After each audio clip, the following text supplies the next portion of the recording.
ही वो रसोई ही हमारी एक औषधालय का काम करती थी, क्योंकि उसके अंदर जो मसाले थे बिल्कुल प्योर थे और हमें कोई भी दिक्कत होती थी तो हमें सौंठ हल्दी ये घर में ही चीज़ें उपलब्ध हो जाती थी, उससे हम बिल्कुल ठीक हो जाते थे। आज हमें कोई भी दिक्कत होती है, हम ये मसाले खा खा के थक जाते हैं तो हमें कोई फर्क लगता ही नहीं, हमारी वो बीमारी दूर नहीं भागती। उसका कारण यही है कि बाजार उसमें मिलावट करके जो दे देता है उपभोक्ता, वो आज खा रहा है।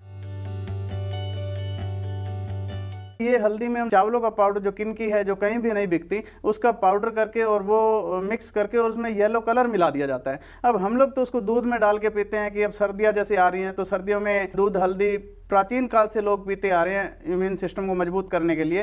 तो लेकिन हम हल्दी के बदले में उसको पी क्या रहे हैं, चावलों की किनकी और येलो पाउडर, पीला रंग उसको ले रहे हैं। और जैसे अब धनिया की बात करें, धनिया पाउडर जो हम बाजार से परचेज करते हैं उसमें धनिया का जो तूड़ी होती है, जो हम बायोमास है थ्रेसर से धनिया हार्वेस्ट करते हैं, उसके बाद जो बायोमास, पहले व्यापारी लोग क्या करते थे, खाली वो धनिया का दाना हमसे परचेज करते थे, लेकिन आज के समय में वो दाना तो थोड़ा परचेज करते हैं लेकिन कहते हैं तूड़ी हमें दे दो। वो तूड़ी ज़्यादा परचेज करके जाते हैं क्योंकि वो फुलावटी भी होती है और उसमें थोड़ा बहुत धनिया का पाउडर उसमें मिक्स कर देते हैं, बाकी वो तूड़ी उसमें मिक्स करके और वो पाउडर बना के सेल करते हैं। कोई मसालों की फैक्ट्री वाला कोई पकड़ा गया है, वो काफ़ी सारी मात्रा में जो गधे और ऊंट की लीद वगैरह उसमें डाली हुई थी, तो उसको वो लोग मसालों में मिक्स करके सूखे पाउडर में वो सेल करते हैं। और लाल मिर्च में जो है वो ईंट और रोड़े का पाउडर बिल्कुल क्रश करके और उसमें ऐसे केमिकल मिलाया जाता है जिससे तीखापन काफ़ी आ जाता है, तो ये मिलावट है। अभी हम कुछ समय पहले हमने जब दाल वाली मशीन अपनी छोटी लगाई थी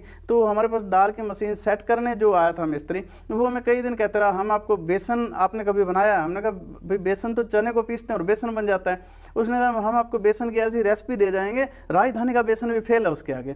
तो बाद में पता चला उसने 6 चीज़ें हमें बता दी कि इसमें आप ये चीज़ें डालो, आपकी कॉस्ट भी कम हो जाएगी और बेसन बड़ा लाजवाब बनेगा। चने के अलावा कुछ और डालवा? चने के अलावा उसमें बहुत कुछ आइटमें डलवा दी जो चने से काफ़ी सस्ती थी और कलर वाइज उसका वैसा ही होता है। मतलब बेसन में भी मिलावट? बाजार में तो अगर हम जाएंगे तो बाजार में बिना, अभी मेरा एक दोस्त है, साथी हैं गुड़गांव से, वो भी गौशाला है उनकी, तो उनका एक प्रोसेसिंग यूनिट है। तो जैसे हम अपने प्रोसेसिंग यूनिट की बात करते थे कि हम अपना सामान प्रोसेस करके उपभोक्ता को देंगे, तो उन्होंने जब मेरी उनसे बातचीत हुई तो उन्होंने कहा कि भाई साहब आप इस लाइन में मत आओ। हमने पूछा कारण?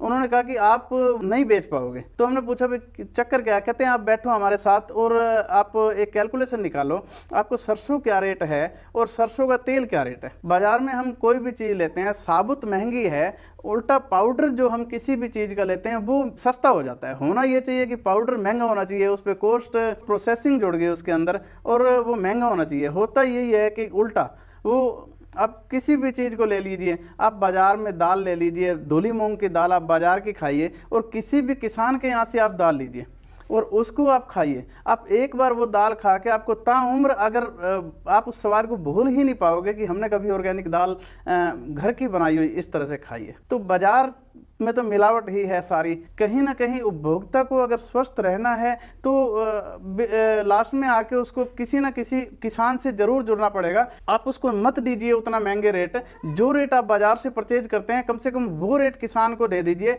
और किसान आपको प्रोसेस करके एक प्योर माल दे देगा। आपकी भी सेहत अच्छी और किसान की जेब भी अच्छी, उसको भी आत्महत्या नहीं करनी पड़ेगी और आप भी शुद्ध खा लोगे। तो